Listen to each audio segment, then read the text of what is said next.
Hello to everybody, and we're in Canberra here on Ngunnawal country, and we also pay our respects to elders past, present and emerging.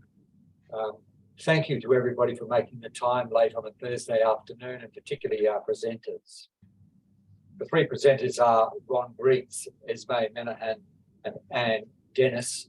I'll introduce each one before they give out their input. Their input's going to be for about 5 minutes each, and then we'll move into a more dynamic dialogue with some reflections and questions. So please feel free to participate by way of the chat, as you've been asked to do. Our first speaker is Ron Briggs.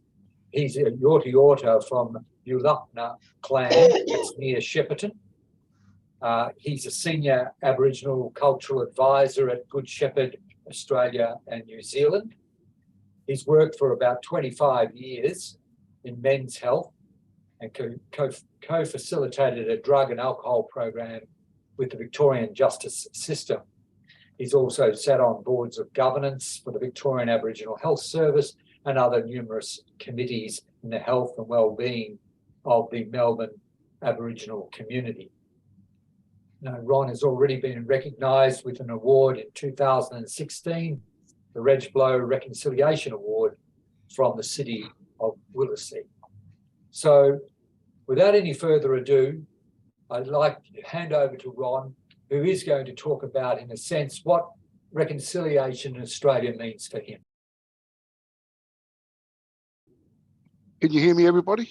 Can I get a thumbs up that I'm here? Thank you all. You know, it's not only about reconciliation, it's also about uniting Australia as one. And let's just take the 1967 referendum back in the early days when the referendum came through, and how Australians got behind, all united as one, for a fair vote for First Nations people across this country. That was a milestone.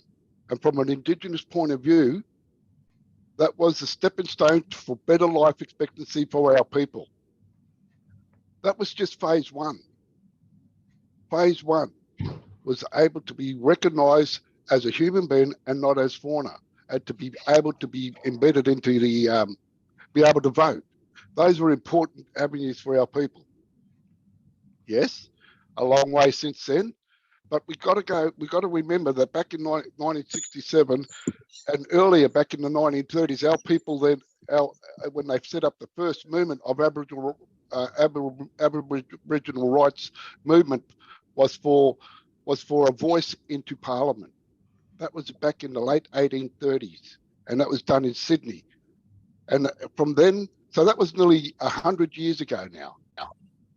Our elders asked for a voice back then.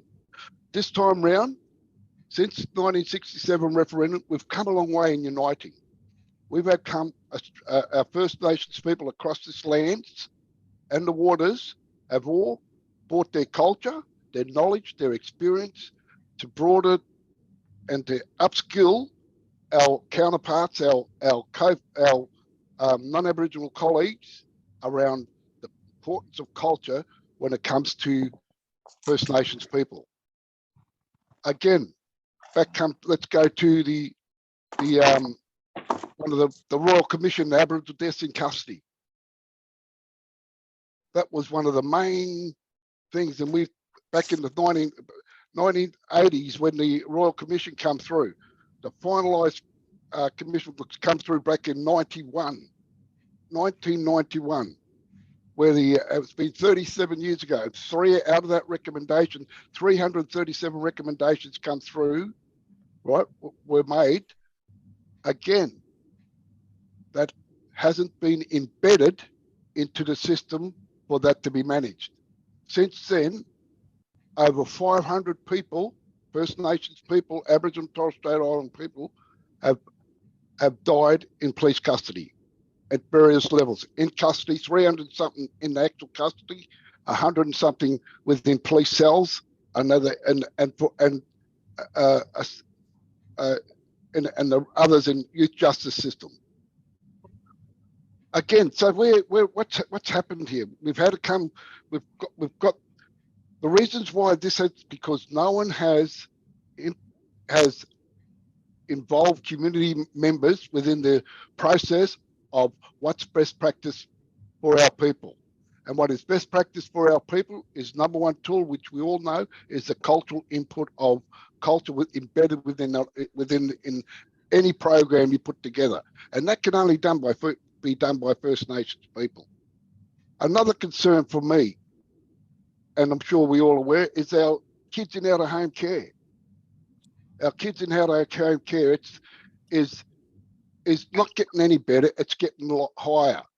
Our kids in out-of-home care are 40% of only 40% of all the kids in out-of-home care are getting have been given placed in Aboriginal Torres Strait Islander care.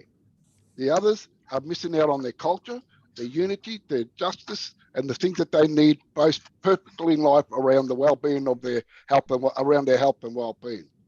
The other concern for me, and I know we're getting closer to 5 minutes, but the other concern for me is a big concern really is around the Closing the Gap report. As we know,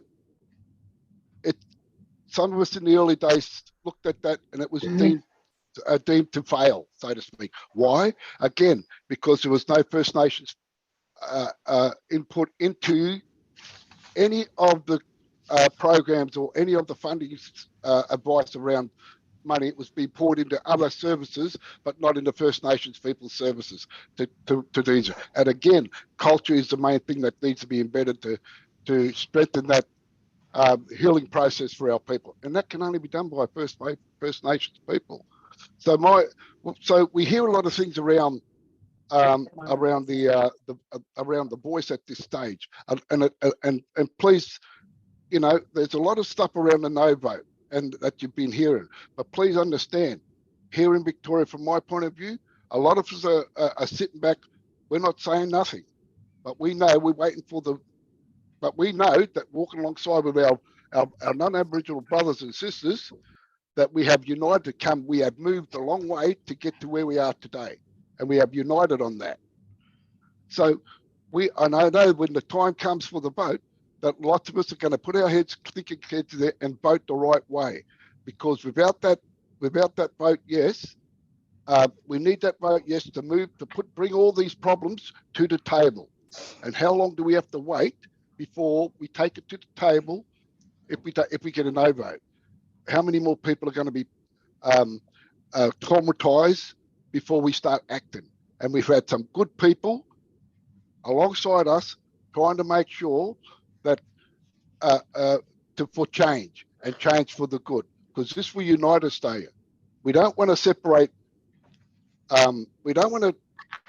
We've been hearing lots of things. We don't want to own this. We don't want to be involved in missiles. We don't want to do. All we are concerned about at this stage, is the health and well-being of our community, and we want to know. We need to have the rights to be able to rule over our lives, in the sense of speaking about our communities and about our people. So that's where I am at the moment. Good on you, Ron. Thank you very much. And it's always great to hear the passion for not only a person coming with so much experience, but also someone who's looking at the future and know that we have an option to make it a future that we can all own together. Thank you very much for that. Our next speaker is Esmai Manahan. Now, Esmai's had some difficulties with the camera on the IT, but she's with us and we can hear her loudly. Esmai is a Yorta Yorta woman, and she's the General Manager of Aboriginal and Torres Strait Islander Service Development at McKillop Family Services. She's also had a lot of experience as a family therapist in the Department of Health and Human Services in Victoria, and led the development of the Aboriginal Children and Families Agreement. So we look forward to hearing your 5 minutes contribution. Esmai, over to you. Thank you. Can you hear me? Yes, we can. Good. You can't see me, but you can hear me. And I apologise I've tried everything. Sorry. So I'm I acknowledge that I'm in Brisbane on Yagara and Turrbal people, traditional, and I acknowledge the traditional owners of country here in Brisbane City. I'm also guided by my ancestors through this forum, and so thank you. I just wanted to say that my role is National Director of Aboriginal Services at MacKillop Family Services, and I've been in that role for 5 years. And just a little about me, that I was fortunate to be raised, and I think like Ron and probably like and that I was raised in a family who were strong and well connected to culture and very politically active in Aboriginal matters. All my life, I've been immersed in Aboriginal issues. My brothers and I were raised in an environment of strong cultural connection to the local and then very small Melbourne Fitzroy Aboriginal community. Our life consisted of regular visits to Cumragunja and Barma, Marupna, the Flats, Uncle Doug Nichols' Church of Christ, regular socialising with community at the local dances that my dad ran, and I was involved in the early NAIDOC week activities, the balls and galas, and my earliest jobs were with the Aborigines Advancement League and the Victorian Aboriginal Childcare Agency.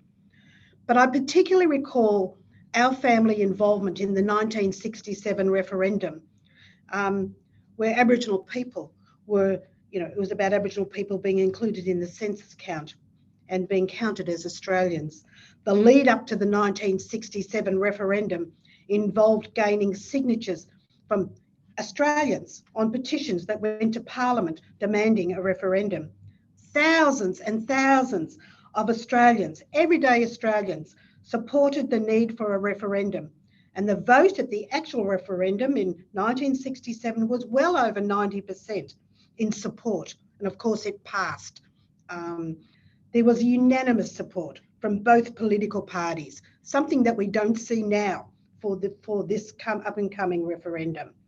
And it was, as I said, it was very different to the 2023 referendum that we have coming up later this year around the enshrined voice in Parliament.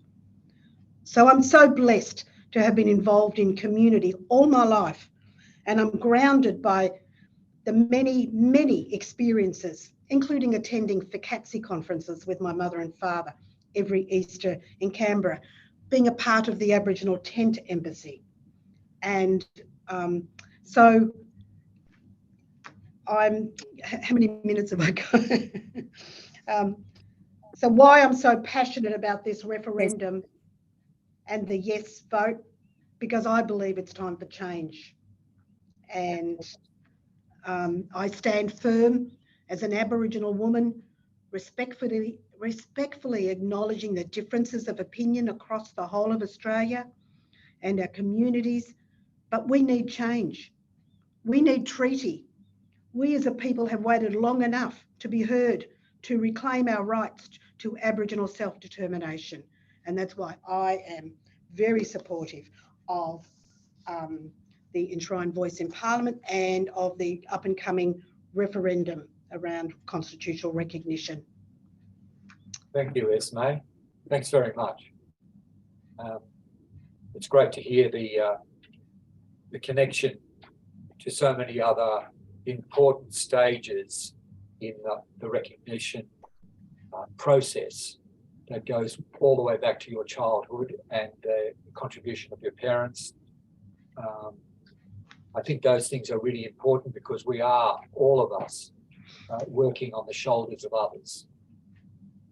Our third speaker is Anne Dennis. Anne is a Gamma-Array woman, and she lives out in Walgett. She has a very strong background in education, spanning more than 30 years as a teacher and administrator. And she was first elected to the New South Wales Aboriginal Land Council in 2011 and is committed to the role of independent, self-sufficient local Aboriginal land councils, and in the sense of them delivering better educational outcomes and social justice for Aboriginal people. So please, Anne, it's over to you for your 5 minutes. Thank you, Francis. And I too would like to acknowledge country and the lands where you all sit. I'm actually in Walgett. I arrived back in Walgett today. So Walgett, northwest New South Wales, small rural community where I was born on one of two Aboriginal reserves, Namoy Reserve, Walgett. And 1967, I was living on the mission, on the reserve at Walgett, and our families were isolated there. We relied very heavily on cotton shipping. My father is a shearer, and seasonal work, and we rely heavily on wheat in our community as well. But like our communities are changing, and there's not much seasonal work around now because it's all either dry cotton or it's controlled by chemicals and machinery. So really, I suppose the importance of the voice and Aboriginal people, to me it brings hope that we can really work in our communities to build communities, work in partnership. Because so many people do work in partnership, and you look at when when COVID was around and how supportive and how people reached out, or when there's bushfires or when there's flooding, how community actually work together. And for really 45 years, I've worked in with my people in the education space. Also in that political space, I suppose, of Aboriginal land councils, the New South Wales AECG, as I am a life member of the New South Wales AECG. I'm one of 9 elected councillors across New South Wales, and the church parish that I'm actively involved in is St Mary's Catholic Church here in Walgett, and do a lot of work within the church. Also working with the Josephite sisters, really the support and that connection, those rituals, really very much a part of really reconnects me with culture and how important it is for our children to have that cultural connection. So particularly when you look historically. And the freedom rides actually came through Walgett in 1965. The referendum in 1967. The tent embassy, Michael Anderson. Yaley man coming out of Walgett, and then the walk for reconciliation across the Harbour Bridge in 2000, and the support that we've had. But really hopeful, makes me hopeful to think that really, and what I've seen over 45 years of working in government, in administration, in systems, is that really government systems cannot change and make the change for us. It needs to be the people to actually direct government, that enough is enough. And Aboriginal people need to have that voice, because really by the people really believing and investing in us, we can work tirelessly in community to be able to work together. And so it doesn't matter where you live. If you're in Victoria, you're in Tasmania, this voice is about community people. The most isolated community. I look at, places like Wollmaringal, Ngonia, Colarendabri, and really, services don't even reach our communities. And when government, when there's new government, new policies, new structures, new changes, and even though they say it's bipartisan, we have to change. We have to set up another group. We then, there's another committee that needs to be had so that we can sit down and meet with government. Like even in Walgett where I live, when they talk of a whole of government approach to our community, they'll actually meet in Sydney or they meet in Orange, and we're not even at the table when, you know, policies and programs are devised to be implemented into our communities. And, you know, this is about building the capacity, empowering local Aboriginal people, building those partnerships and walking together to be able to do that. I suppose the disappointing thing, and you know, like it's probably, you know, the challenges that we have, the social media that we, and you know, the media that we have today, it wasn't there in 1967. Now, when we look at the history and you know, like, you know, the petition that, you know, whether it was the Progressive Association or you know, to get 2,000 signatures, really they had to drive to communities to get those signatures to actually put and table in Parliament. Whereas today, you say something today, it's all over the news tomorrow. And, you know, there's a lot of white noise out there, and it's quite simple. It's quite simple, you know, like to alter the Constitution to recognise Aboriginal people and Aboriginal people and to establish a voice that will be enshrined in the Constitution. And really, you know, it's that independent advice to Parliament, and whoever the government is of the day cannot get rid of it, because the people are saying this is what needs to happen, and, you know, Aboriginal people need to have a voice so that we can sit in community and talk in community. So thank you. Thank you very much, Anne. That's a great way to morph into our next section, and particularly from someone who has on-the-ground experience of how governance works for Aboriginal and Indigenous communities. We can probably draw on that over the next half hour. While you're getting your questions ready, we're fortunate to also have with us Nicolas, Emili, who is a third-year law student in Adelaide. And as we know, third-year law students are exocet missiles. They can go right to the heart of things. And he's been listening online like the rest of us, and we thought we'd give him the big favour of being the first to maybe make some comments and some reflections. So can you hear me, Nicolas? Yes, I can. It's over to you for a few minutes, mate. Thank you. First, I'd just like to acknowledge the land that I'm eating, the land that I'm coming from today, Garner land. And I pay respect to elders past, present, and emerging. And I say Nudlu Tapinti, Nudli Garner, Itunga Imperendi, which means in Garner language that I acknowledge the land that I meet. Thank you for the three panelists. I found everything that you said really insightful and powerful. What you've all done for your communities is something really inspiring. And so the question I think that was originally posed to you was, what does reconciliation mean to you all? So the thought I have around this voice is that if you, obviously we all hope and we're all trying our hardest to make sure this vote happens and it's a yes vote. But if the vote is no, what do you think that says about Australia's kind of state of reconciliation in its reconciliation journey? If it perhaps have a quick response from one of the panelists, maybe. Yeah, Anne, would you like to start? Yeah, look, really, nothing changes for us.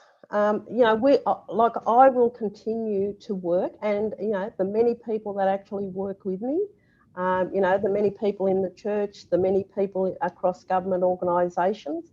You know, it will be disappointing because, you know, like if there's a policy or a strategy that actually comes into play, we've got to set up another committee. So we could have 10 meetings in our community, and you know, like if I go into a place like Warmaringal or Ingonia or Gaduga, and you know, they've got to have 4 meetings to actually try to address some of the social issues. And you know, and when government comes into our community, when really we're looking at how we can get, you know, better engagement, better outcomes, because you know, like, you know, it's you know, it's quite concerning when you turn the news on and all you see is Aboriginal people And you know, and to me, it's not about the funding that's actually coming into our communities. It's about us working together and strengthening. And when there's so many different policies, like government can cherry pick how they actually work with us. So nothing will change, and we will continue to work and do the work that we do, and you know, and work towards those better outcomes. But you know, like as I say, it will strengthen. It will really strengthen where we are, and place-based arrangements that we can actually do this and work together on the ground. So you know, I really look forward to it. But as I say, it's something that I've been doing for a long time, and we will continue to do it. I will continue to do it. Yeah, it sounds like the more hands, the better, Anne. Ron, you have something to say? Yeah, No, thank you. Yeah, I thought I'd add my comment too, if that's okay, yeah? Yeah, please. Yeah, I look, to be honest, it'll be really disheartening for me. It will be a disheartening because I want to know when I move on to the dreaming or to the age of retirement that my children and my grandchildren are in safe hands. I want to leave a legacy for them to continue the journey, but not repeat what we are trying to achieve today. And so it will be heart-wrenching for me in that sense, that I want to make sure my grandchildren who are proud of their Aboriginality, even at young ages today, at 2-year-olds, young ages today, who are proud of who they are, I want to make sure that things are in place for them before I pass. I want to make sure that our brothers and sisters that are in the system ain't dying anymore. I want to make sure that our children in out of home care now are in safe hands when I go forward. I want to make sure that the closing the gap of the men that are dying and women that are dying prior before the age of 50 or 60, even at my age, are all living to 80 and knowing that everything is going to be put in place for them. I want to see communities grow and take care of their health and well-being. I want to see the people, the brothers and the sisters up there in Northern Territory to be strong in culture and wisdom and to share the knowledge that they have, and we can share as a united nation. I want to see my non-Aboriginal colleague working beside me, walk with me along to on a journey to learning culture, history, and the dreaming of our knowledge and history of the thousands and 60,000 plus years of this country that we carry. I want to share that, make sure that our children share that with the younger generation. I want to do that. I want to know that's in place for our people. If the voice doesn't go through, that could jeopardize those things. I hope it doesn't. I'm sure it not. But we get, you know, these are the things as a First Nations person, people may say, why bother? People ain't going to walk with me. I know for my fact with where I work here at Good Shepherd that they are with me. So we're going to go feel sad and what's named. And as Anne was saying, the journey continues. You know, the journey continues. But there is things that need to be done, and that's why goodness will always prevail. Goodness will always prevail. And I might go on, Francis. I know. I'm just trying to make sure. I'm just going to ask Esmai too to give her contribution. Giving its heart there, Ron. Giving its heart. How about you, Esmai? Have you got any reflections on this question? I do, and I'm very passionate about this question. I'm very passionate about the referendum and the yes vote, because I believe it's time for change, and it builds on, you know, it builds on the work of our ancestors and our relatives who worked so hard for change. And the disrespectful hype around the vote, it actually fuels my passion for change.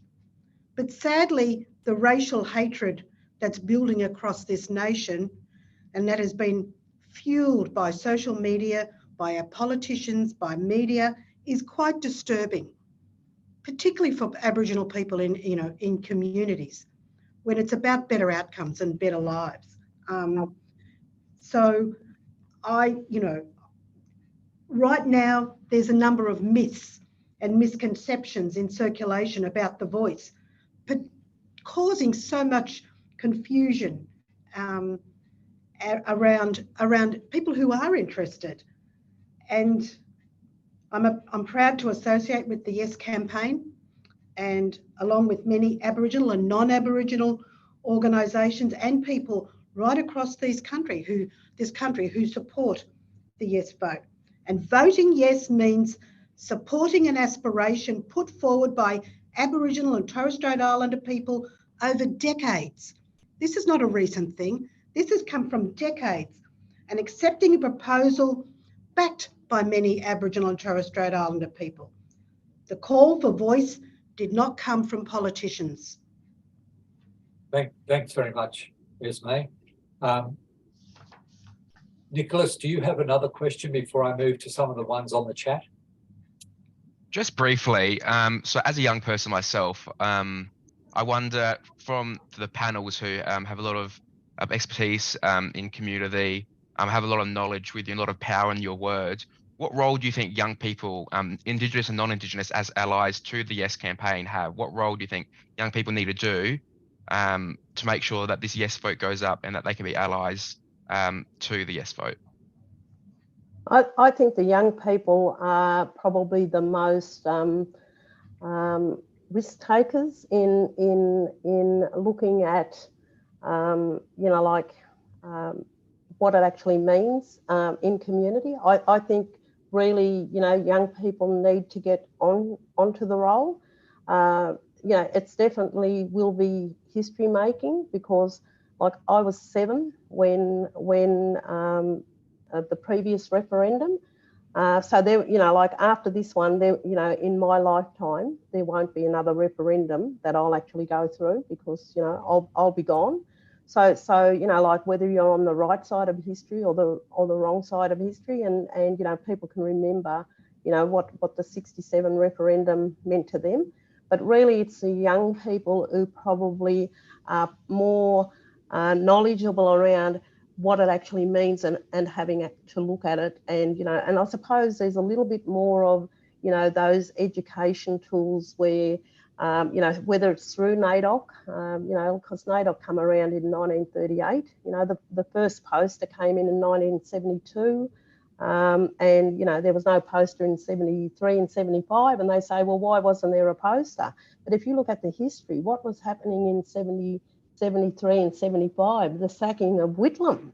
So, those kind of things. So you can actually look at the stories and go through that. And I think our young people have come through that. So they're probably more optimistic, and they're probably the ones that will, whereas the older people, not sure. And there is a lot of white noise around, because it's, really, I suppose, the referendum is actually built on 3 pillars. It's around voice, treaty, and truth, and sharing that history. And I've got to be able to really trust government in the processes around, the working group, and that government's going to do the right thing. If people say yes, then government, because it will be the government who actually decides first and foremost what the voice looks like, and we've got to trust that, and then we've got to go to consultation. So it's going to take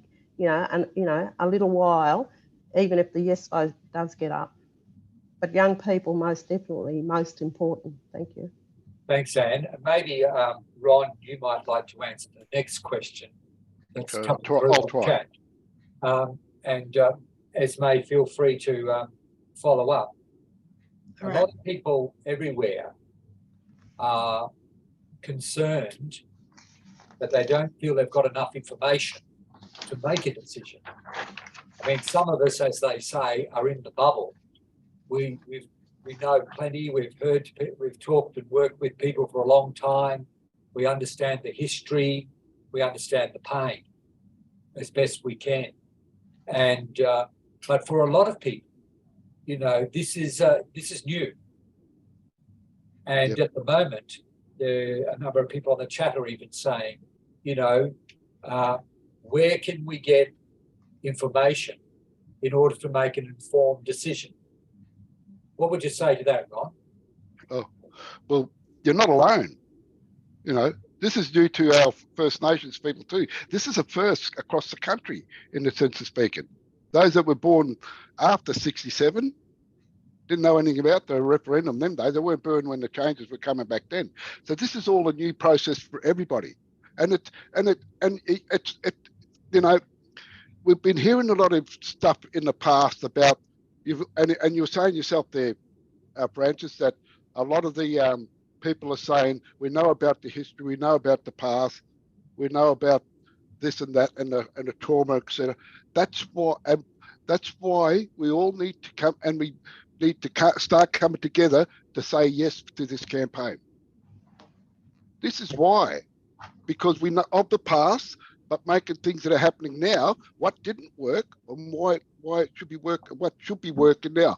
I gave you the 3 options of the most important things to me when we first started. Deaths in custody, please, deaths in custody, kids in out-of-home care, the closing the gaps failed. That closing gaps failed because of non-Aboriginal input. So this is a chance for people to come to the table to make those changes. Aboriginal people. Now, I know that everybody's scared of maybe moving forward in the sense that, you know, this is all a new, should I vote no or should I vote yes, which is going to help the mob, so to speak.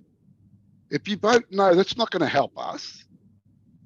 It's not going to help us because we have come, and this is not just walking by ourselves. This is walking alongside non-Aboriginal people here that I know in Victoria who come to our things of 30,000 people who come together now when we have a NAIDOC event or a thing going on here in the city, and we have 30 to 40,000 people. This is, people are coming together now as one. But if we're going to listen to those people in the parliament or negative, and they are negative in the sense from my point of view, or they may not be negative, sorry, I won't use that word, but may have a different view to what I have now. I think it's important to understand that our voice hasn't even started yet, and the campaign will start.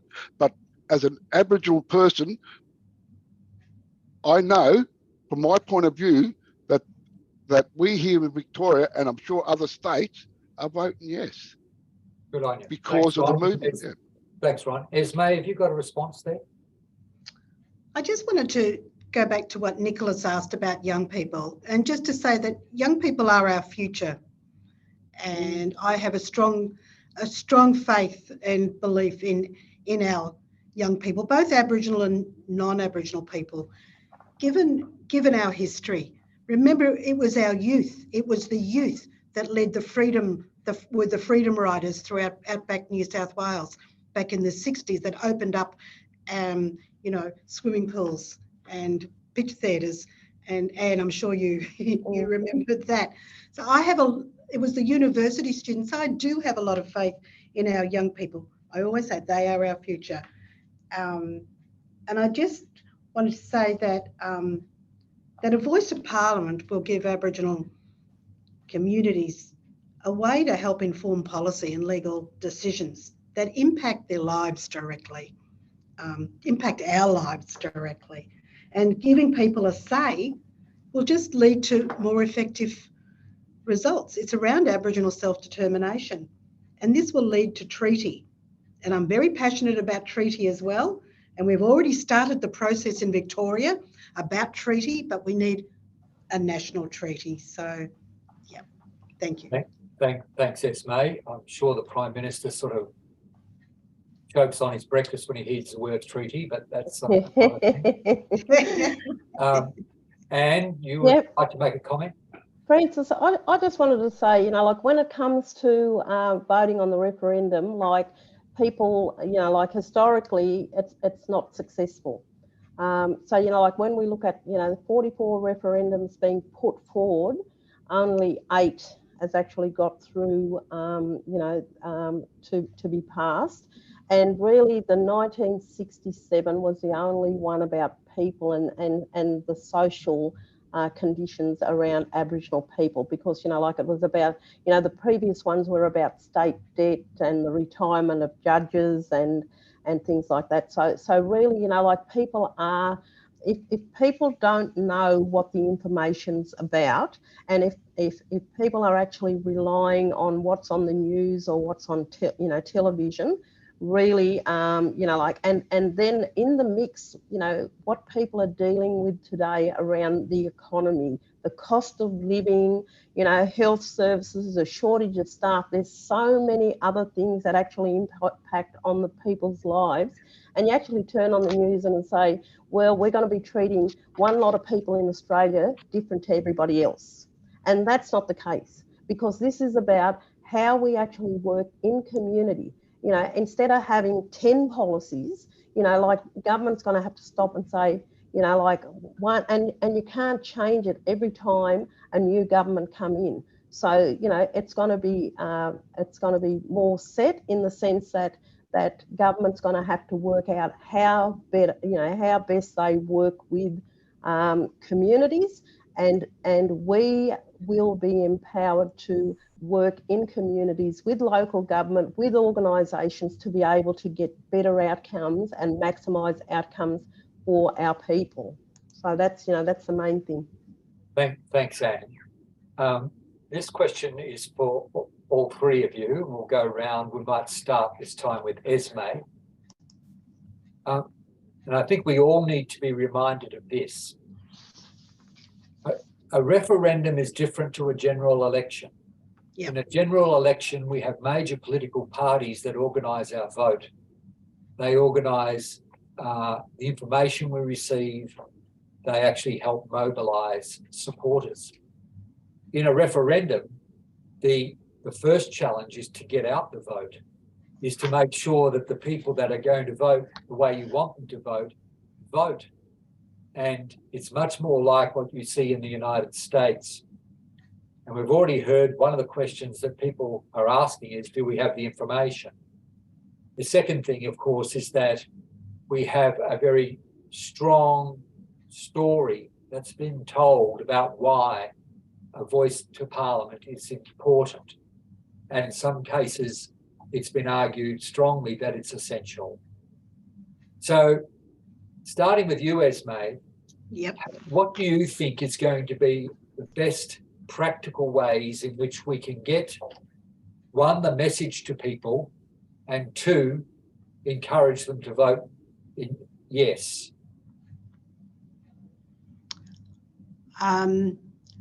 So I think a very strong marketing around the referendum. And the reasons why it's so important, and I think we're looking now at a more grassroots, you know, approach.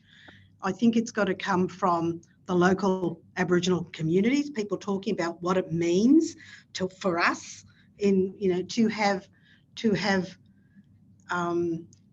a yes vote, and that it recognises the special place of Aboriginal and Torres Strait Islander people in Australia, and that it can't be shut down by successive governments, and that it's, you know, it's an advisory. So I think that there needs to be strong, truthful messages. I think there's been a lot of dishonesty that's been put out there, a lot of scaremongering. We need to counter that with the truth, and I think that's the way that we do it, and encourage everybody, Aboriginal and non-Aboriginal, to vote yes because of the benefits. Thanks, Esmai. Ron, in thinking about this and getting a vote out, which group of people do you think are the hardest to reach? You know, they're probably, I reckon the hardest to reach are the older generation. They're set fast in their ways. They're all on here today, mate. I can see. I know, and they're beautiful here on there, I tell you. But I think it's the you know, they're set in their ways, and but what I have noticed is the younger generation. And I know Anne spoke a little bit about it, but here I know that lots of the younger generation have put their hands up at least to vote. They've had the highest input of voters coming into the government or the voting system now, or put their hands up to vote for the referendum that's coming up in October or November, whichever the case may be. But how do we get the voice out there? We need to understand that we, you know, over the last 250 years, you know, there's been, as we all know, there's been a lot of stuff going on from a political side, from very powerful people in the government sector or in the what do you call it, the TV, whatever it is, you know, and be talking about the no and how it could be we're taking over, we're doing all this. We have never ever once in the whole 250 years took over anything but our own lives, you know, but our own lives. The other thing is that we need to look at is that, you know, that when they did the Mabo decision back in the early days, people started, and they won the court case, people started spinning out because they thought, well, I'm going to lose my house, I'm going to lose a hand, I'm going to lose my land. That did not happen. That did not happen, and it will never happen. It will never happen. This time around, we got the 67, we got the closing the gap, we got other things that need to be addressed. This can only be addressed if we all come together, and the First Nations people of this lands can have their say, can bring to the table at the federal level or at the government level, whichever level, to unite to voice their concerns about certain things. Yes, it's only an advisory committee, and that's, hey, better than nothing at this stage. If that advisory committee saves one life, it's been a good year. It's been a really good year. So, you know, and hope we can take that further with all the other stuff going on in it. We can only build that and unite everybody. That's my way of, sorry, I could go on, Francis. I'm sorry, yeah. No worries, Ron. No worries. That's really good. Thanks. And what would you say is what are some of the best techniques in order to garner the support that's needed? Really, we need, like, everyone on this Zoom today getting this information, like, you know, to be able to check the information and start talking to people, because, you know, there is a lot of white noise out there and there's a lot of distraction, and, you know, like, and it's really hard times. So, you know, like, by checking the information and then talking to your friends, talking with families and the organisations that we actually work with, you know, like, and you know, and the work, you know, the people that actually walk with us every day, you know, talking to each other, because this is, you know, like, we have always, and we will always work through government policies, whether it's local government, whether it's state government, whether it's federal government, and we adhere to policies, and we try to use the policies and the structures that are actually put in place to make the difference that we need to do. We don't step outside of those. But when they change, when the goalposts shift, and they shift every 3 years or every 4 years, and new policies come in, and, you know, and really, you know, again, you know, like, you know, we're walking now, you know, what our elders and walk through history is repeating itself. So the best way is by picking up the phone and talking. And if people are scared, you know, like, it's not about, you know, it's not taking over. It's about giving Aboriginal people a voice to be able to work with government, and government can't change it, or they can't pick who they think will be the voice. And you know, and the people will send a clear message to the government that, you know, we are going to work together. So it's all of us that will make the difference in the future. Thank you, Anne. I think the point that confronts us all is, you know, at this time in our history on this continent, it is our responsibility to take things forward. And I know that sometimes people think, oh, well, others are better placed to do it, or others are more eloquent and articulate or others have more time. But when it comes to the day of the referendum, there are no others than ourselves. And in many ways, this is a moment where our own personal agency is the key. Yes, there's going to be a lot of information. There'll be a lot of noise. There'll be a lot of impassioned arguments. But that doesn't take away from any of us the fact that it's our personal agency that needs to be engaged when we vote yes or no. And the thing I found most helpful, to be honest, is to try and get a sense of how the voice as a concept has grown through our history to a point where, for me personally, it's quite compelling. Earlier times in our history, other vehicles have been suggested. But frankly, this is our moment. We don't have to fall back on previous arguments, and we don't have to fall back on the comfort of previous positions. We're being asked to do something that's responsive to the now. And for those of you that are wound up in anything Catholic, you know that one of the fundamental principles around decision-making like this is the principle of subsidiarity, that we actually respond to what we're experiencing in communities close to us. And the Uluru statement for me is a statement that is giving voice to what so many had seen for so long in their own patch. And to some degree, the responsibility I feel we all carry is not to second guess, but rather to stand up and support in a very overt, practical way. Discussions like this are terribly important, and discussions like this can't happen without experts. And so to Anne and Esmai and Ron, I'd like to thank you very much on behalf of both CSSA and CSSV, but also for everybody who's been online today. And without further ado, I'll hand back now to Josh.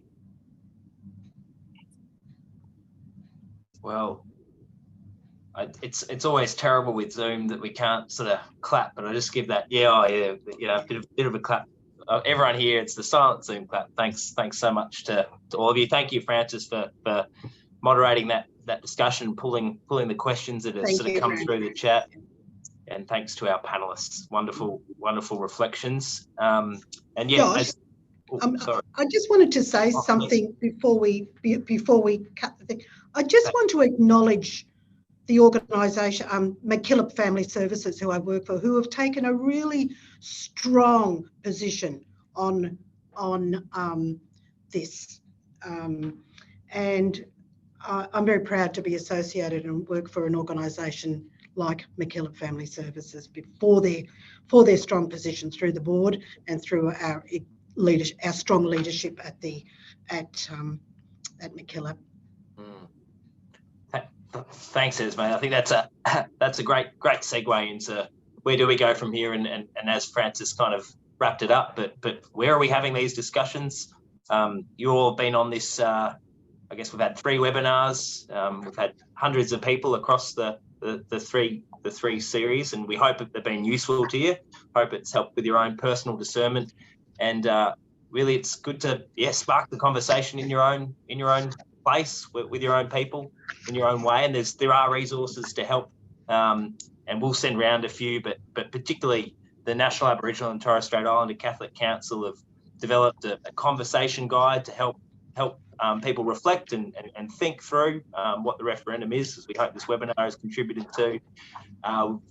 Co-created as part of the One Journey Together initiative, the IndigenousVoice.church, which brings a whole range of Catholic voices and various other resources to help with discernment. So, take this back to your patch, as Francis said, and as Esmai recognised, Nicolas, they've had the discussions. My own organisation, CSSA, we've had the discussions. We keep having these discussions. It's up to us to go out and help each other and listen, as we have today, and work together to further the cause of reconciliation in our own way as we can. Thank you everyone for walking with us. Thank you. God bless. Thanks everyone. Thanks, Francis. Thank you. Yeah, thanks all. Have a great afternoon. Thank you all for joining us. Be in touch. Thank you. Thank you very Yeah. much. Ta-da.